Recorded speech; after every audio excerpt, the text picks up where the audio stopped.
biggest expense was for the new bank, because we had, their trade dress and everything, and it cost us some money for that. But then, in November of 1999, we refinanced the building and took out we took out enough to give our partners, if you had been in that deal, the typical unit was $50,000. So in November, we gave you a dividend of $25,000. We gave you half your money back.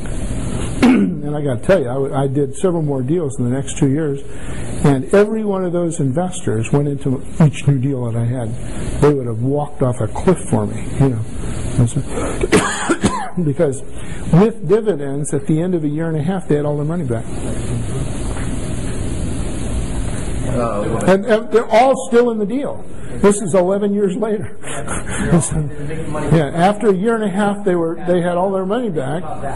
And I tried to buy some of their shares not long ago, and nobody would sell. What was the question? To speed up the return, we can do a refi the sponsor. Yeah, that's the idea. And typically, we'll try to tell you up front in a deal whether or not we think there's a lot of potential for that, and when we're going to try to refinance it. So, in our pro forma, we almost always will say, okay, at the end of the third year, if the creek doesn't rise, we plan to refinance this, and by then we believe that we'll get this much money, and so you'll have all your money back in your hand.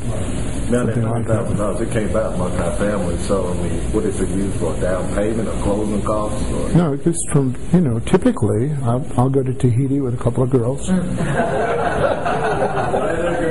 But you're going to know that I'm having a good time. What you need the $100,000 for? What is it being applied to? That's what I'm trying to say. Down payment. Down payment. Okay. Acquisition. By the way, I don't buy things 10% down, 15% down. I try to pay 30, 40, 50% down. You guys hear that? Safety. There's more safety in that. Well, no, I've lost a lot of money not doing that. After a while, you wake up and say, duh. When you lost it, so you don't have to. That's I think you have a question here. After you refi and you pay out the original investor or pool investor. I don't pay them off. After they've gotten their money back. After they've gotten their money back, their preferred return stops. Now they become an infinite. But now, in effect, they've got an infinite return on the money that's left. After 5 or 10 years, when you decide to actually sell it, what do you actually pay them a percentage of that sale? Yeah, if their part of the deal is 30%, they get 30% of the sale. If we make $2 million on the sale, then they get 30%. Yeah. Including knowing that I'm having a good time in Tahiti, including that, you actually get money. Do they get the videos of Tahiti? I'm sorry? You get to come. No, I'll send pictures. You know that. I put the pictures up on the internet. Yeah. But why won't the investor just go and buy the apartment or multi? Why don't they do that? Why don't they do that? The question is, why don't the investors just go buy the apartment? If they're going to be active investors, it's exactly what they ought to do. Ought to go buy it for themselves.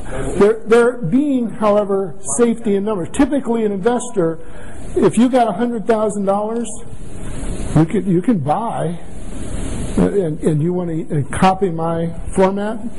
You'll put that $100,000 down on a property that costs between $200,000 and $300,000, so that you got like a third or a half.